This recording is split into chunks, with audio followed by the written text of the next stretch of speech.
Are you going to be carrying that torch and dancing with the rest of the crew? Yes, I love a good line dance. They got us all together on like the second day of everyone being here, and they said, we are going to teach you the line dances. You have to learn them right now. Welcome to Social Cake. I'm Brian Lundquist. We got a partial crew, Dr. John Mullen, and joining us from the center of the country down in Texas, Erin Gemmell. What's going on? Not much. Just been doing some homework, having some coffee, having a great day. Excited to be here. Sweet. Well, like we said, that's the life of a collegiate swimmer, catching up on homework, catching up on probably not training too much on Sundays.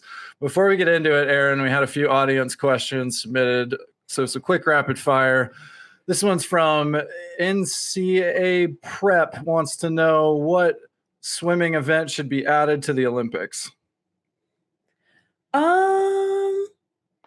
I go for a 150 free. I think just for my own sake.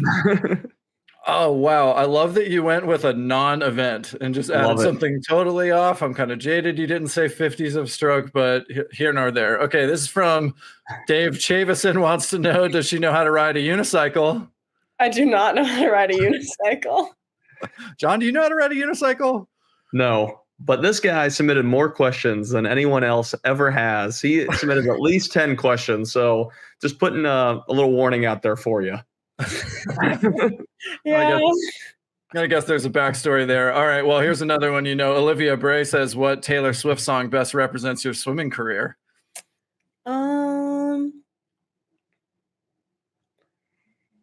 I'd have to go with Look What You Made Me Do. And before that makes me sound like a little scary, I just get really motivated by spite sometimes. Oh, maybe we'll get into some of what's going on in your head behind the blocks a bit later. But and then another one that hits home close to you. I'd love to know the backstory on this, but Sarah Carruthers wants to know, when can the floor lamp return to its rightful place by the window? As soon as I stop being afraid of the fire safety people, because the floor lamp, though it is technically legal, was marked illegal last time, and that's why it was removed. Oh my goodness. You just can't do it. Can't get away with it. All right. Last one from Miss Rose 246 on the family side. Do you and your dad share the same vision for your future? I don't really know. He kind of lets me craft my own future. I'm sort of the lead on that, but based on what I do know, I would say so, but he lets me take the lead. All right. Well, backstory on that for the listeners. Erin's dad, Bruce Gemmell, longtime successful swim coach, coached you for a while. But I want to know, since we're talking to you in Texas, and the last time I think I saw you in person was before your college career at one of the meets, maybe a US Open or something like that, when we got a chance to see you in person, ask you questions. When you announced to Texas, you said there was going to be a conversion of your closet to burnt orange. So I just want to know about life at Texas, and has the closet conversion been completed? It's been great so far, and yes, I am steadily accumulating more burnt orange items, both just from the athletic department and just outside. I just keep accumulating them. I see something burnt orange and I'm like, ooh, which is new for me. I was never an orange girly before. What is one of the number one accessories that you've seen in burnt orange for going to football games in the fall? What were some of the things that you acquired in the process of getting into that burnt orange life? I've got a pair of burnt orange bell-bottom jeans that I have now that I was only able to break out once because it tends to be really hot here. I didn't really think that through. But I've also acquired a burnt orange dress, a bunch of burnt orange shirts, just everything. I remember when I went to Auburn and I had these Auburn colored faded aviator sunglasses, and those were part of my college game day, get up. So, but I feel like the kids these days, it's just constant with the accessories. Yeah, that's a good one. I have a friend who has, Longhorn shaped earrings that she breaks out for game day. So. Oh, there we go. All right. What about tattoos? What does it take to get the Longhorn tattoo? Does anybody on the women's team have it, or Texas themed stuff? And what's the protocol there? No, that's more of a men's team thing. We kind of leave the Longhorn tattoo to them. We're more likely to get pretty much anything else.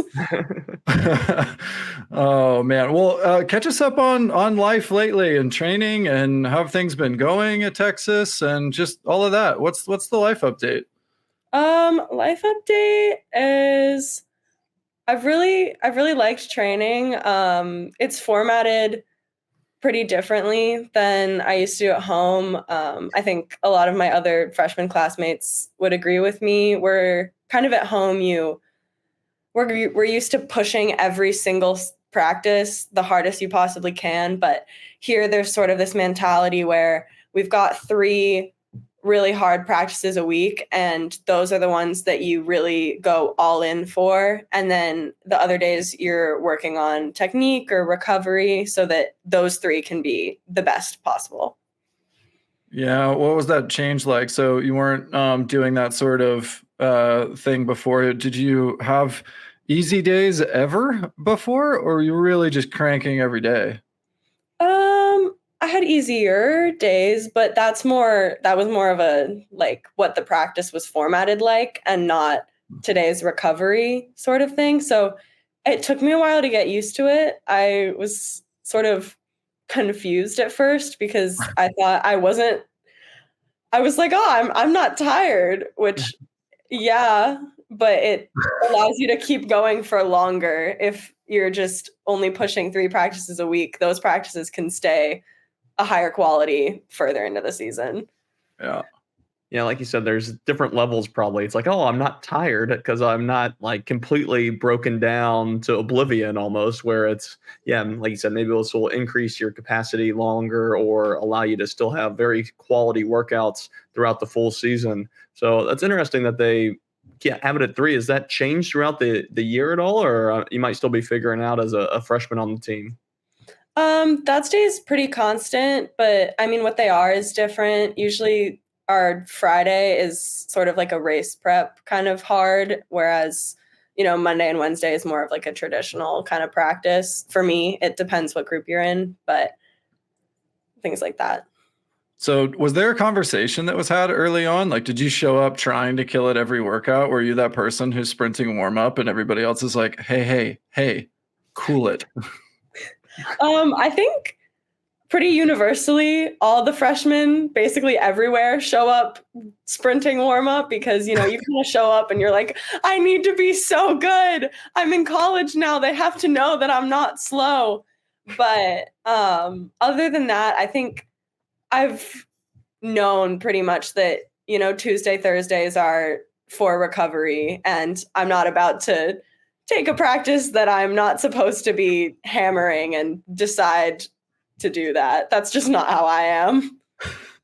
Well, I certainly didn't follow that. I was like the slowest warm-upper of all time. When I was even a freshman, I was like, all right, I need to save energy so I can actually have good sets in me still and not use everything up in warm-up. But I think you're right. Where most freshmen, and probably what you should be doing is, pushing yourself and building up your overall capacity.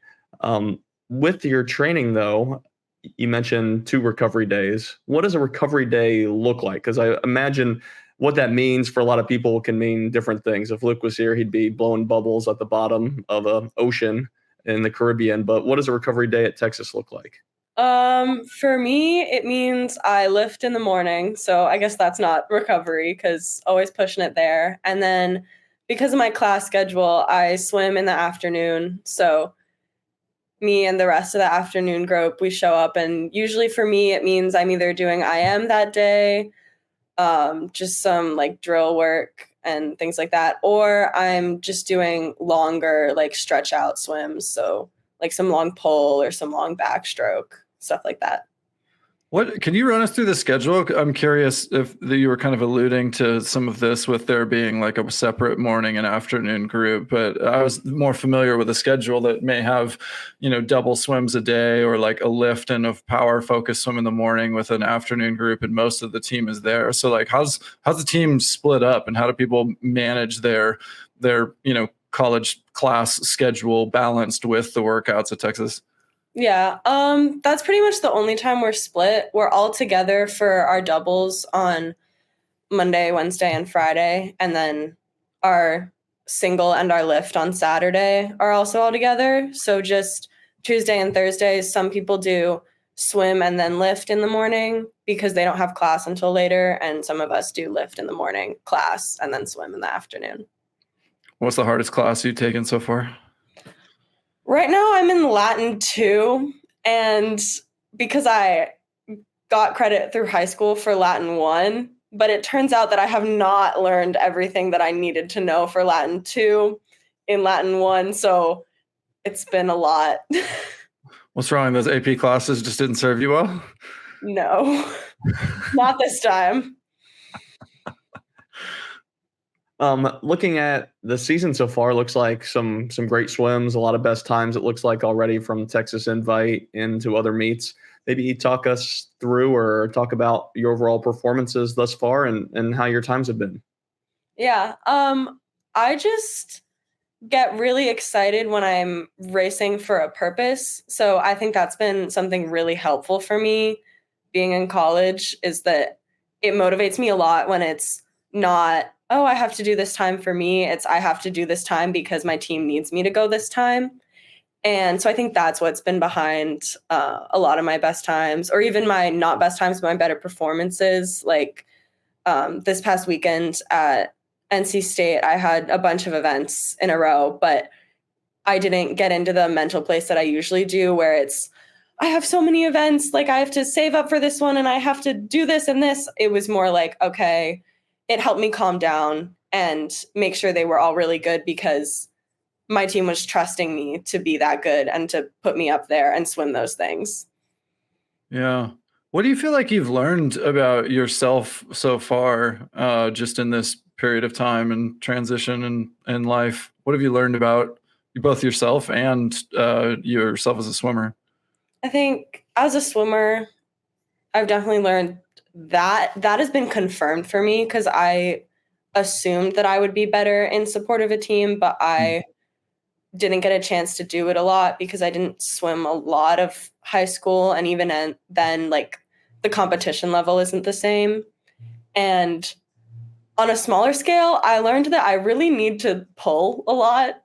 I never really thought about it at home, but I started pulling more after Christmas break back here, and it just helps me get my feel in the water. And then as a person, I think, I don't know, I kind of used to think that I really wasn't super independent. Like I thought I would need a lot of help getting everything done and doing everything, but I've surprised myself in that, not that I need to be self-sufficient because I have people to rely on if I need to, but that I can, and that it's not a giant ball of stress all the time. Right. Pulling seems so different for everyone. We were talking with Zalin, and he was saying how he's using a strap and a buoy when he's pulling, and then he finds that that's really helpful for him. What type of equipment are you using when you're pulling? I know some people used to have snorkels with like holes taped up and blocked. So what is the equipment that you're using? Usually I'm just using paddles, probably smaller than any of my coaches would like, a buoy, and I wear a snorkel when I pull because A, it helps like keep my shoulders from feeling as tired when I pull, and B, because it helps me zone out and just stare at the bottom of the pool. And you said that you find that you need more pulling. Is this like extra that you're doing on top of the workout, or are you just replacing some of the swimming sets with pulling sets? Usually it's replacing. I asked Carol at Knoxville if I could have blanket pulling privilege, meaning that I could just choose to pull any like freestyle swim set. And then obviously if she told me not to, I would switch back to swimming. But I just find that it helps me get into a set more and like set a speed kind of. Oh, interesting. So do you find that there's like a transition from pulling to then swimming, and like, yeah, would you prefer to do it in that order as well? Yeah, I would definitely prefer to pull and then swim. I think up to a certain point, pulling is much easier, but I hit my speed ceiling in pulling at a lot slower of a speed than I do swimming. So I can pull with a lot less effort up to around like, I don't know, maybe like a 59 in a short course 100. And then if I want to go any faster than that, I have to switch to swimming, but it'll be harder because it's swimming. Yeah. Oh, the snorkel. Some people's best friends, some's enemies. What's the longest you've worn a snorkel for, like in a practice or in a set? And any tips for people that really struggle with the snorkel? Oh, if I was allowed to, I would wear a snorkel just the whole time, probably. I've definitely worn it for like full 2,000 pull sets before. I think you just have to kind of like get used to it, I guess. I remember when I was younger and snorkels first got introduced into the equipment for the team, and everyone struggled because no one could do a flip turn. But I don't know. I think it's just getting used to it, and then eventually you're like, "Oh, this is nice." Yeah, I was a horrible breathing mechanical swimmer. So I remember my senior year, we're doing like 400s off the blocks on like 4 minutes. And they're like, John, you get 3 breaths per 100. And I'm like, what? 3 breaths per 100? And they're like, yeah, you're breathing so bad. We need to learn how to not breathe because it's your senior year. You just need to get used to it. So are you similar that your breathing mechanics just aren't dialed in and that's why the snorkel is such a key component for you, or it just helps more your body alignment? I think both. I think my breathing mechanics are pretty bad. There are a lot of photos of me breathing because I breathe so high out of the water. And so it's easy to take a picture of. But I think that affects my body line. And so then having the snorkel helps fix that also. There's one thing that I don't think that we talk that much about. I feel like coaches touch on it with water bottles, like washing your water bottle a lot. But when's the last time that you washed the mouthpiece of your snorkel out? Well, they gave us a new snorkel when I got here. Yeah, but before that, how about that? I thought you might say that. Yeah. Before that, I was using a snorkel that I had since 4th grade. And it had been bleached multiple times to try and get the mold out of it, but it didn't work. How often are you washing the towel that's in your locker? We had a whole issue at the beginning of the year where obviously everyone had just gotten here, so we were all getting sick, and they decided we are going to start washing your towels for you. Like twice a week. Was there like an E. coli outbreak? No, but I think they might have been worried that there would be. Oh, gosh. Oh, my goodness. That's so gross. And the water bottles, do you wash your water bottle on at least a decent cadence, Erin? Well, I don't put anything except water in it. Oh, really? So, yeah, if I put not water in it, then it would get washed every time I put something that wasn't water in it. But it's only ever water. So, like, I don't know. When I remember, which is Annually. Yeah. Actually, no. I wash it after. If I'm sick, I'll wash it. So hopefully not that often, but in practice, I don't know, probably every couple months. Is this one of the independence things that you learned about yourself, is that you're okay being left alone to actually clean up after yourself and like not put yourself in danger by like some regular routines? Yeah, I'm surprised. My room at home was a little questionable in its organizedness, but my half of the room here is pretty clean. And so is the other half. I'm not slandering my roommate. Shots fired, Sarah Carruthers in the floor lamp. Oh my goodness. So what are you studying?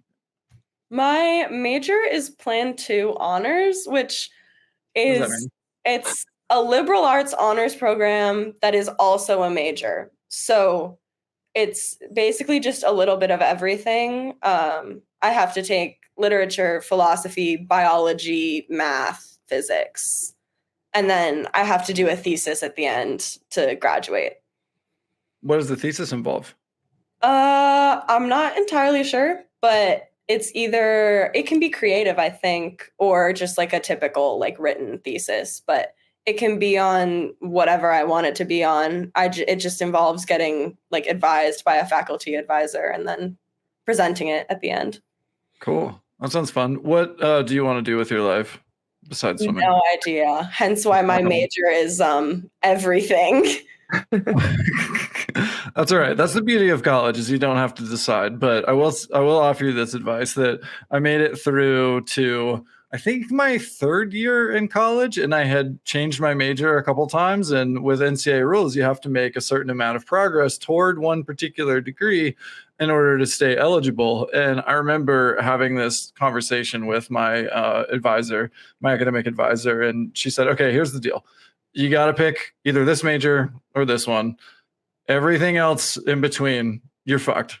I mean, that was it. It was just like, okay, you got to decide now. And that was to be eligible for my senior year. Like, it's not that I was failing classes. I passed everything. It was just, I needed to decide what the hell I wanted to do with my life. So you've got a few years. You'll be okay. But don't get so deep into it like I did and then end up wasting like 30 hours worth of credits because they didn't count towards your major at the end. Yeah, a lot of people with my major have a second major that's like a regular major. And I have one right now. It's business, but it's a nice fallback. I don't know if I'm cut out to do the double major and also sports kind of thing. I don't know. Something to ponder, I guess, with your head down snorkeling. Mm-hmm. When you were being recruited, circling back to maybe picking Texas, and more importantly, I'm interested to learn about what it's like now, because Brian and I we're old heads now. When we were swimming, there wasn't rankings of recruits and things like that. Sorry, B, sorry to burst your bubble there. But there weren't rankings of recruits and all these things coming out, at least none that we remember. How does that impact things as far as the recruiting side? And is that something that, I don't know, young swimmers are looking at when SwimSwam or other publications are posting these lists? Especially, sorry, can I follow up just that, like, your bio says you're number one recruited in the 2023 class. So it's like, yeah, what impact does that have on you and the process? For me, I looked more at the SwimSwam one than the college swimming one, which means that, like, in my brain, I was not the number one recruit in the class. I was like number whatever, lower than that. And so for me, it only really impacted me in the sense that I kind of thought, I'm really good at this sport. I should be picking somewhere to swim that is also really good at this sport, but not anywhere sort of past that kind of general sense. Like, I knew and I looked at it, but it wasn't super impactful. I mean, I looked at schools that I don't think you would expect me as the number one recruit to have looked at, but that's just because I was interested in going to them, and I wasn't gonna let being the number one recruit stop me from looking into schools. Mm-hmm. Is when you look at the list, because I think SwimSwam had you like number 10, are you secretly looking at the people ahead and be like, I'm better at them, or why are they giving me a hard time because I'm more of a distance swimmer and I am not a relay contributor? What the heck does that mean? There's so much subjectivity built into all these lists. It must be hard not to just kind of, pump yourself up a little bit. Yeah, I mean, it's a little hard not to look at people and be like, hey, like, I think for me, a lot of it was that at the time, and I still am, better at long course than I am at short course, and they're using short course. Mm-hmm. So it was kind of pettily annoying for me to look at it and be like, I am so much, like, I'm so good at long course. Guys, please recognize that I'm so good at long course. But obviously that has nothing to do with college swimming. So you don't get the recognition for that. But at the same time, I kind of thought of that as like a secret advantage kind of thing, where I was like, okay, if I'm better at long course than at short course, then when I go to college, I can get really good at short course kind of thing. Yeah. Well, has that happened? I mean, how do you feel about your the things that you've learned and how have you progressed in short course so far? I think that I'm working on it. I've been put into turn group on Wednesday mornings because my turns are very much not a strong point for me. I think at the beginning of the season, I had Mitch and whoever else was in distance group that day look at my turns and go, they don't look that bad, but they are. Why? So I've been working on my turns a lot, and I think that that's definitely been helpful, not even solely from like a time perspective, but it adds a lot of confidence when I can know that, hey, my turns are better than they were. They might not be entirely horrible anymore. So then hopefully like I believe more in myself to go faster because I know that I've changed something and made it better. Yeah. Well, could you share some details? Like what have you guys found? I mean, obviously I would imagine that you're looking at some underwater film and then trying to like dissect what actually mechanically is happening and studying that at an in-depth level. So what's been your approach with the coaches, and how have you, like, what are some of the like detailed findings? Yeah. One of the big things we've been working on just for almost everybody is like pushing yourself around with your hands. So when you go in, instead of like tucking your hands into your ball, you just like leave your hands where they are and push on the water so that when you flip over, that's helping you flip over faster and your hands are already where they need to be to put them in a streamline. Mm-hmm. So that's something that we've really been working on, and that helps the speed and it helps the efficiency because your hands are where they need to be. And then we've also been looking at how far you are from the wall and what the optimal angle of your knees is to push off the best. So for someone like me, because my underwaters also aren't maybe the best, it's important to get the most force off the wall that I can if I'm not going to catch someone on the kicking. I love how you mentioned you're like relegated to the turn group. It seems so funny. It's like, all right, go over here and let's just work on turns. But I'm assuming there's many different groups and these specialty groups to work on. What are some of the other specialty groups of like, all right, these people need more practice with this? Is there a starts group and other things like that? Yeah, there's a starts group. That's more like a morning practice thing. The like super technique based ones get put in mornings. But like a lot of the times our breaststrokers have their own group because they're doing breaststroke things. Yeah. And then sometimes there's a one paddle pull group where they just pull with one paddle, which I should be in as someone who does more like distance oriented things, but I'm in the start group on that day because also my starts need to improve. So. All right, let's talk more about that first. One paddle pull group. Maybe tell us more about what they're doing and maybe the rationale behind it. They pull with one paddle on. I have only ever been in that group maybe once. And they're doing circles? What's going on here? No, I mean they're swimming, so both hands are like, but I couldn't tell you why they're pulling with one paddle on. I think that's the mystery of the OPP group. And that's just whatever's going on over there. But you were jealous. You wanted to be in that group. You felt like you should be. Why?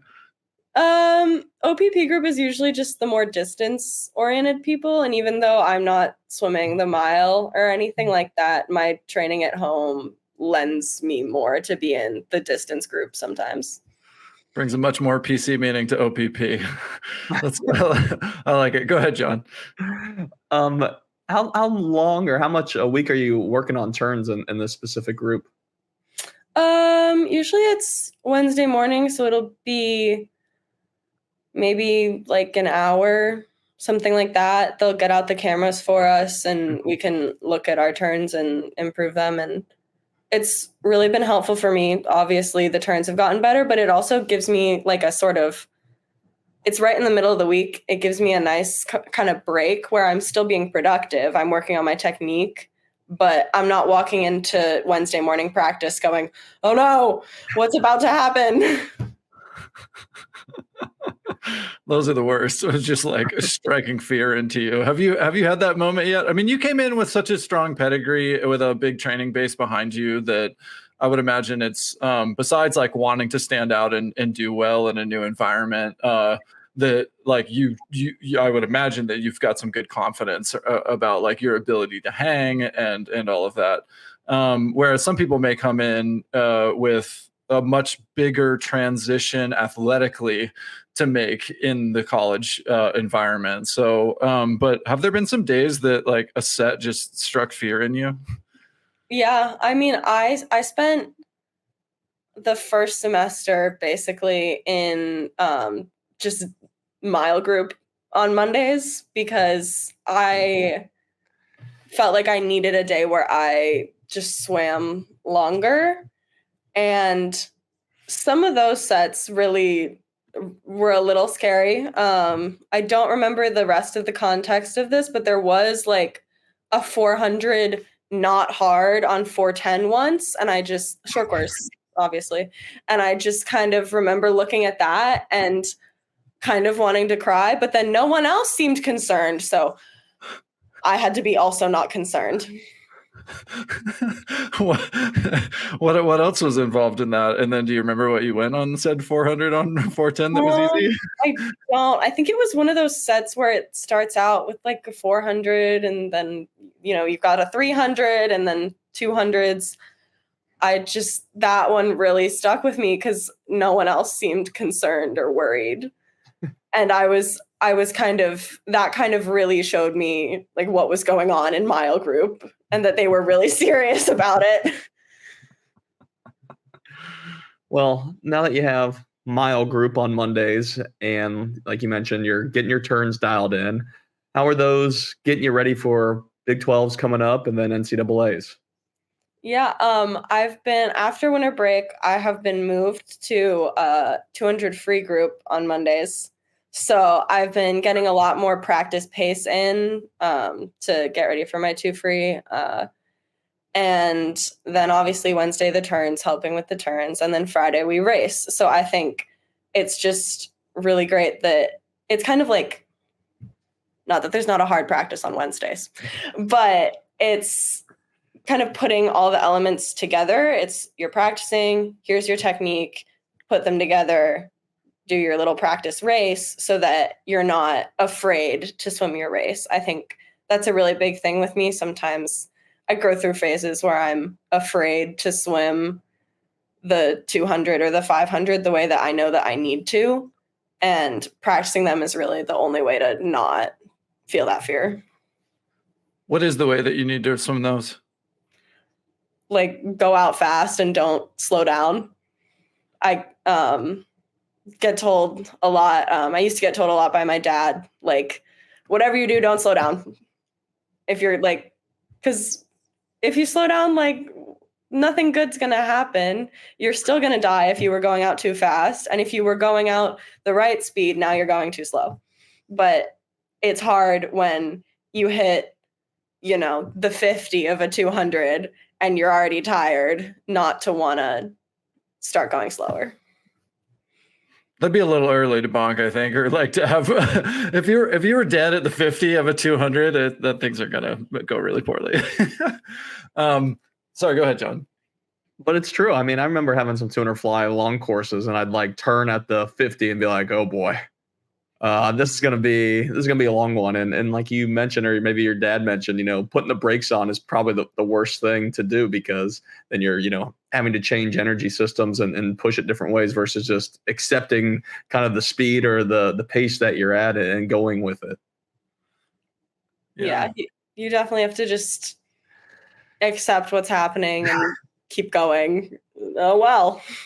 Yeah, well, it's momentum is a really big thing, right? And then also there's an aspect of it. There's the physical and the mental component, and to be able to trust the training that you've done. I mean, this is going to be a fun and exciting year for you, I'd imagine, because in a new training environment, learning so many technical things like life adjustment, there's this like big meet approach that you're coming into where for the first time you get to see really like, okay, obviously you've had the in-season swims and some of the spotlights and things that'll happen in training that are these smaller indicators, but the real fun part, I think, is yet to come. So back to the Big 12s and NCAAs thing, like what are you most excited about for the championship season?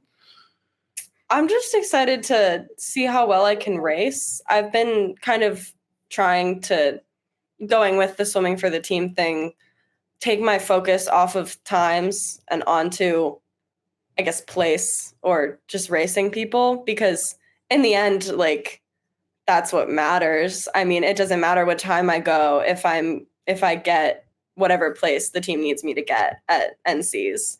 And same thing for long course. In the end, it doesn't matter what the time I go is, as long as I'm, top 4, top 6 in the 200 to make that team. So that's just, I think that's a lot easier way to think of it than sort of thinking, oh, I was a 10th off of my time, like I was this off. It's just a lot less kind of stressful to me. Yeah, for sure. Yeah, it's such a special feeling. A lot of people say swimming is an individual sport, and like, in the long course and the, kind of Olympic pursuit setting or world championships teams, like it is very individual, but that's one of the big draws to college swimming is how big of a team component there is. And when I hear people say like swimming's an individual sport, I kind of think I mean, yeah, for a lot of people, but if you've ever lived that, college team environment, then it's very much it's a team thing, and in the way that other sports are that have 6 or 5 or 11 players on a field or a court. So I'm very excited for you. That sounds super awesome. When I wondered though about like outside of the swimming portion, just the team component, what are some of the traditions of the NCAA team at Texas? The big one that comes to mind is we have a retreat every year. We go off to Camp Lucy. It's this like you're picturing like a cabin in the wilderness, but like it's nice. Just for like a day over winter break, and we all we hear from the coaches and their goals, and we talk about our goals with each other, but also we do like a lip sync battle in teams, and that just really helps after the fall of everyone just kind of getting into it. That just really helps everyone kind of check in, make sure we're all doing well, and kind of cement us as bonded together as a team. But other than that, we have so many. We all go to team dinner every Friday, and I've heard from the upperclassmen that was something that was really hard to implement at first, but now it's just kind of second nature that everyone just shows up wherever we're going. And I can't believe that they were able to turn the team culture. I mean, I'm sure it was great, but to make the team culture that we have now, it's just like we are so bonded together as a team. And I'm sure that other NCAA teams are very team and very bonded together, but I can't imagine there being a team that's closer than we are. Yeah. I think you're underselling one of the Texas traditions that I think I've seen is Kelly Passion mentioned it to us, and we all remember her dancing and line dancing at NCAAs. So are you going to be carrying that torch and dancing with the rest of the crew? Yes, I love a good line dance. They got us all together on the second day of everyone being here, and they said, we are going to teach you the line dances. You have to learn them right now. And we all learned them, and I love it. It's just a great way to remember that it's supposed to be fun before you do a meet with your whole team. Yeah, for sure. Yeah, I was standing for most of NC's last year. I was standing right by the Texas team, and you could definitely get a sense that they were, if not the team that was having the most fun there, then for sure amongst that group. So I can imagine being a part of that culture now is pretty freaking awesome. What about looking forward to, the summertime, and what does your time frame look like for transitioning? It's obviously, big year, an Olympic year, and with NCAAs and the timing of that, and then coming to trials, there's not a ton of time to transition to the big pool. Have you thought a little further ahead with the season plan on what's to come next after the NCAA meet happens? Yeah, I mean, we have a couple meets scheduled in there, and then we're lucky enough to have our outdoor pool that's always set up long course. So I'll do long course like a couple times a week, even if it's not necessarily one of like our super hard practices, just to like swim around and kind of get in the big pool. But I'm going to be honest, it kind of feels like the calendar ends at NCs. Every time I get an assignment that's like due past that, it doesn't exist. That's a fake time. Right.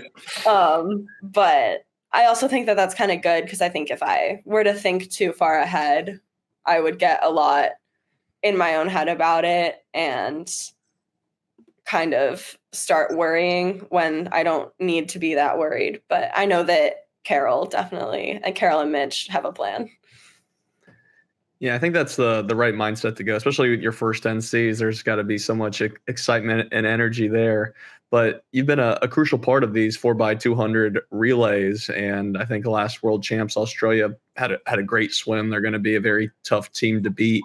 So where do you envision that relay, and like you said, trying to get top 4, top 6 at Olympic trials, playing a factor for you? I mean, like every day, it probably crosses my mind at some point. I think it's hard not to. I think even though I'm so happy that I've accomplished all I've accomplished, there's some part of me that would kind of rather go into this Olympic trials as like an unknown, like more, like everyone wants to be the underdog, and in the sense, like, yes, I am to an extent. I'm not Katie. But also, like, I was on the relay last year, so it's not, there's like some pressure that comes with that, and I would rather there not be, but it's there, and I have to just accept that. What do you think Team USA can do to build some of the same kind of team camaraderie that you find in the college environment? Like, how are those two environments different? They're both teams, and any of the folks who we've talked to who are like really long time members of Team USA. Like I've traveled as part of Team USA, not at the Olympic level, but I did go to Short Course Worlds and World University Games and Pan Ams, and each of those had its own flavor. But I've noticed a distinct difference between like what I think is just kind of a few teams that I've traveled with versus the people that we spoke to. Take like Nathan Adrian, for example, someone who was a part of Team USA for like a long time, or Katie Hoff or Carolyn Joyce, who are some of these that participated over like a long period.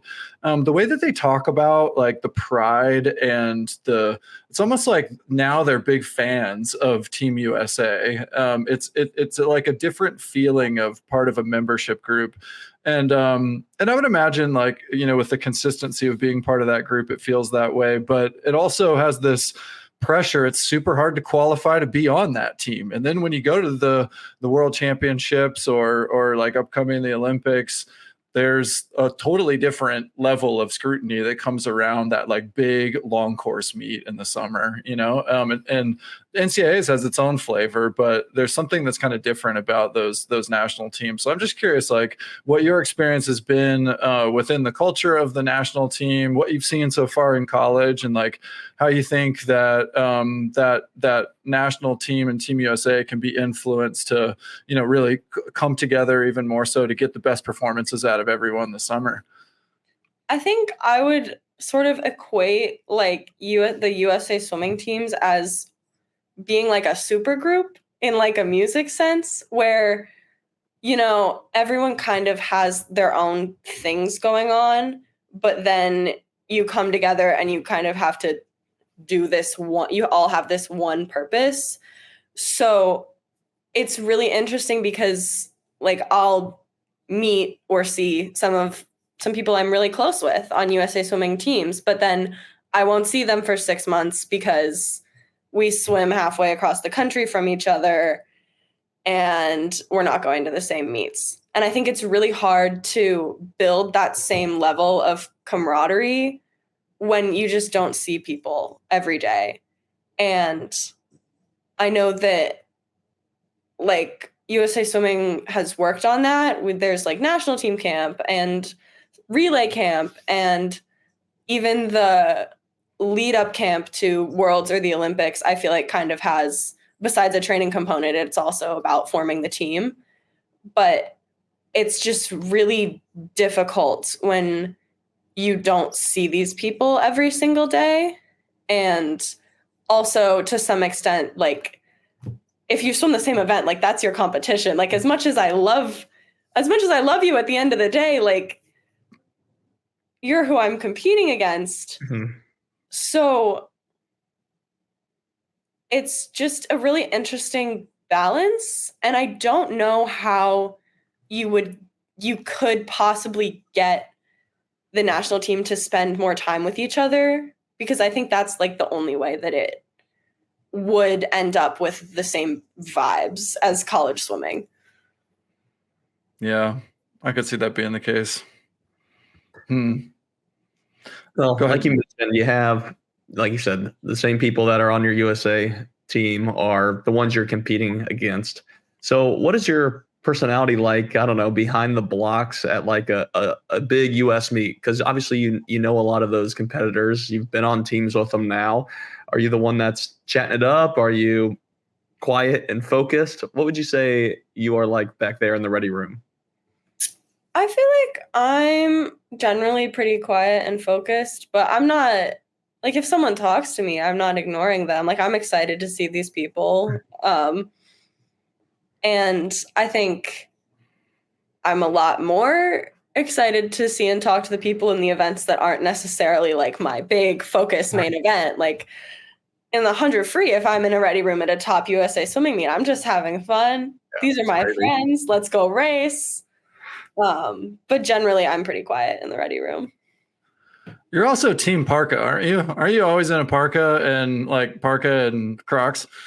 Yeah, my dad had to really like force me to like wear clothes at like a swim meet because you're supposed to like keep warm, but I don't like the perceived stress of having to like take them off before you can swim, because even though I know that they're not going to start without me, I feel like they are. So parka makes it easy. You just unzip it, and Crocs, you just slip them off. Even though you just slip off sneakers too. I don't like, I'm aware that it's the exact same thing, but it feels different. What about socks? Are your feet freezing though? No, I have socks on in the Crocs. I just socks and Crocs. grab the sock and the Croc at the same time and pull them off. All right. What are some Crocs charms that you're waiting till the end of the season to reward yourself with, or do you get some new ones for? What do they even call them? What are the things that you put on there? Yeah. I bought myself a Texas Longhorn one off of Etsy before I came here, because they don't like sell them for real. Huh. And I don't know. I think after the initial decorating that I did when I first got my Crocs, I just kind of let the Crocs charms, like the gibbets, come to me. Like it's fate. They choose me. What about any of your friends? Do you gift the gibbets ever? I don't. And my Crocs have been like really underutilized recently because we have meet shoes, right? Like as a college team, we have to all wear the same shoes at meets. Oh man. So the Crocs only ever really get worn to like morning practice now. And I think they're sad about it. Oh geez. How are your feet going to make that transition? I know. I'm worried. I had a couple of like random questions that I wanted to come back to just from threads that we touched on earlier. First, on the pull thing. So you mentioned like a focus on pulling, but that you're incorporating more long course. And I've personally noticed for me a huge difference between pulling short course and long course. It's part of the adjustment of swimming between short course and long course. It's just like it's a different adaptation with that many strokes in a row. Are you as good of a puller long course? And do you feel like there's some different developments there versus short? I think pulling long course is easier because I think it's really hard to like turn around as much when you have pull gear on, because you can't really do the underwaters as much because you have a buoy and the snorkel gets in the way. So long course, I feel like pulling, it's easier for me to find my rhythm more quickly because I just have a longer stretch of time to do it. Yeah. And then the other thing that I wanted to touch on was back to like the recruiting piece and NIL. What are like? Do you have NIL sponsorships? And like when you are being recruited, what's the process like for that? And do you feel like, especially with we were talking about kind of the level of credential that you had, where you were ranked in these ranking systems and everything. I can imagine like the decision is beyond just, what am I worth from a scholarship standpoint and helping that negotiation, but also like looking to some commercial opportunities because you've got them. So like, what's that aspect of your life like? Yeah. So I don't have any NIL deals at the moment. And I think a lot of it is that even for the amount that UT tries to teach us about it and make it seem really accessible and really easy, it seems very complicated and like a lot of work. And as especially a freshman whose entire life just changed, and I have swimming and I have school, it just seems like something that I just don't want to spend the stress, energy, time on if it's not an opportunity that I really feel strongly about. What if you could get a fire marshal legal floor lamp? Would you be okay with that sponsorship? I mean, the floor lamp is a really important part of the room, so that would that's something I really do use in my everyday life. What if you become an Etsy ambassador? How about that? Well, let's get sponsored by Etsy. that could be a good one. What are some of the things that if you had the time and the resources to do it and to, just navigate that path on your behalf, what are some that you'd like to have? I'm actually really jealous of Claire Curzan's Crocs NIL deal. I love my Crocs and I would like to like have an excuse to wear them on deck, right? Because that's the only way to get out of wearing team apparel is to have like an NIL deal. And I mean, along that same lines, like I've been wearing like Speedo suits since I was actually like 12 years old. And as much as like I am growing to like arena, I like the Speedo ones.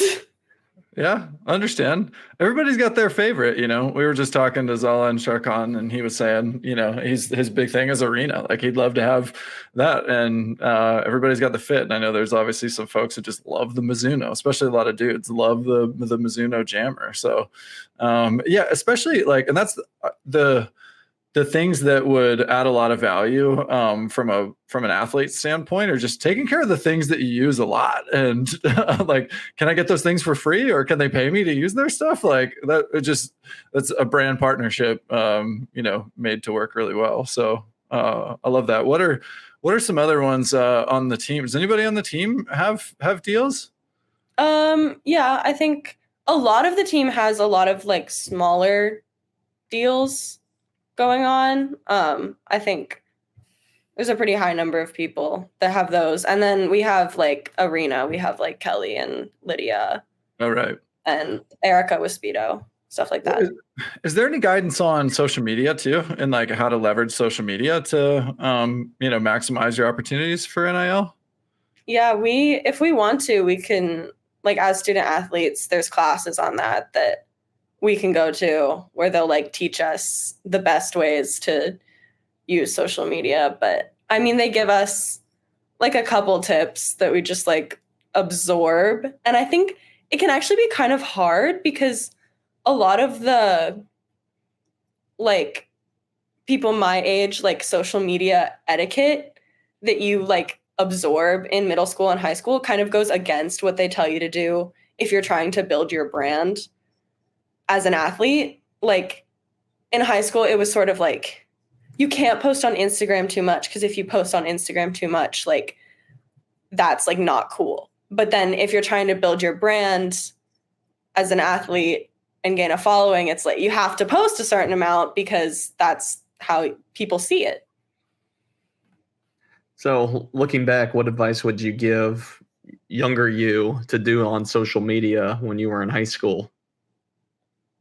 Just like post more things, girl. Like I distinctly remember having a conversation with my mom where she was like, "You haven't posted on Instagram in like 3 months? Like I like your Instagram posts." And I was like, "Mom, I can't post on Instagram. It's only been 3 months. I have to wait." Which even just from like a personal, not brand building standpoint, I kind of wish I had done that more because I like kind of use my Instagram. It's like a little scrapbook for me. I like seeing what I posted, and now there's giant gaps because I was trying to be cool. Yeah, let's be honest. They're not Mr. Beast videos. You know, you don't need to wait months in between them because they're getting millions and millions of views. Although certainly, you know, on the trajectory that you're on in your swimming career, maybe you'll get to 1 million. Who knows?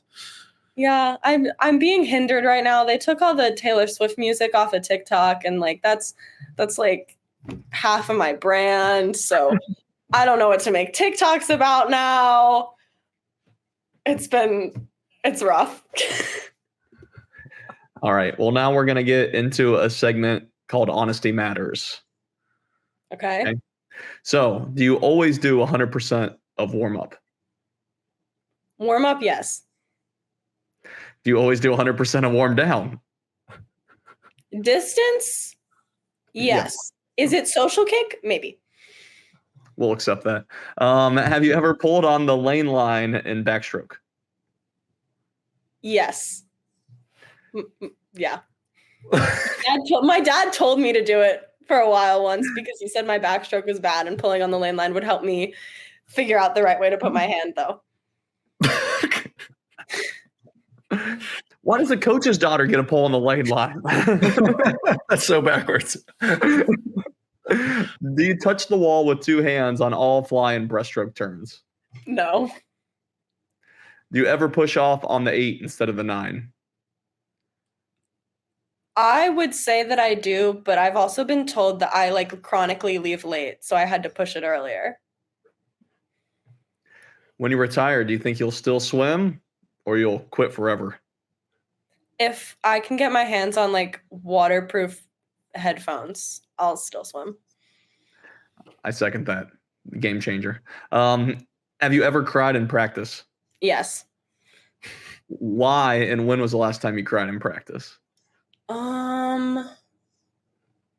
Probably just because the set seemed so difficult. And I think the last time I cried in practice was New Year's Eve because we were doing a set and Carol said it looked like I was going easy, and I was really putting in the effort, and I was just so frustrated with myself for that.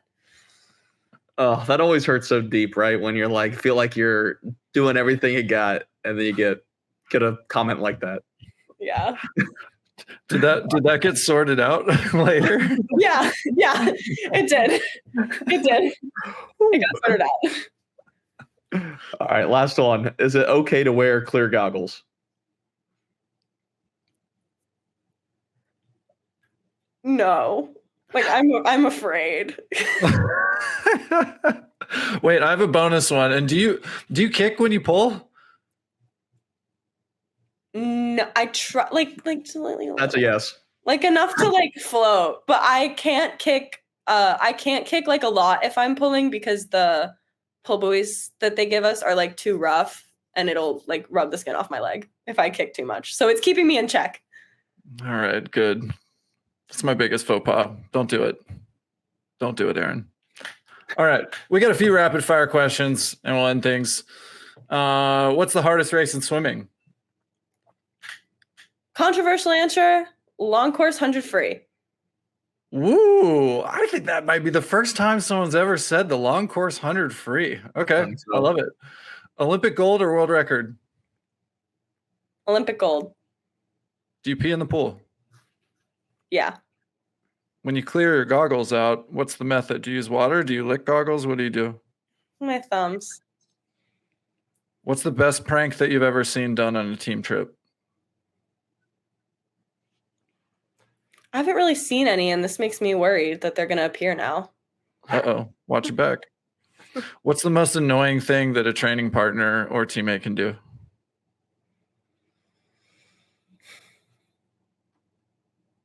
When people like kick the back part of a block when they're on it, like before a race, and it makes a really loud noise for no reason. What do you think is the most unbeatable world record?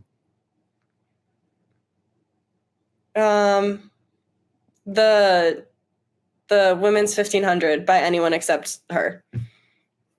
What's something at a swim meet that you just can't live without? New edition, Welch's fruit snacks. Heard it here first. It's another NIL potential. What's the best swim that you've ever seen in person?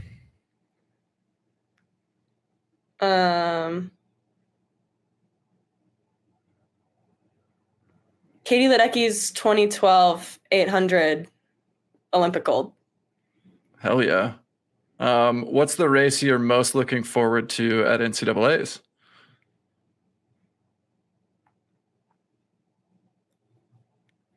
Probably one of the relays. Love a good relay. Okay. And back to dear to our heart, how often are you doing social kick? Like at least twice a day. Hell yes. That's what I'm talking about. Carol and Mitch, here we go. It's good. Maybe it's why we're so bonded as a team. That's couldn't agree more. It's really the secret to bonding, honestly. So, just more of it. Maybe that's what Team USA needs more of. Just more social kick. Yeah. That's it. Fix all the world's problems. There you go. Erin, thanks so much for hanging out with us. It's super fun to catch up with you and hear about this new life that you're in. And we're very excited to see all this turns progress show its face in the short course season. And then, of course, later in the summer, we'll be rooting for you along the way, and welcome back here anytime. So thanks so much. Thanks for having me. All right, gang, that's it for this episode of Social Kick. We'll see you next time. Hey, everybody. Thanks for hanging out with us. If you're enjoying Social Kick, tell your friends about it. And be sure to tell us what you liked by leaving a comment. And subscribe wherever you get your podcasts. Follow us on Instagram. Please subscribe to our YouTube channel, The Social Kick. And you can find all of our content on our website at thesocialkick.com.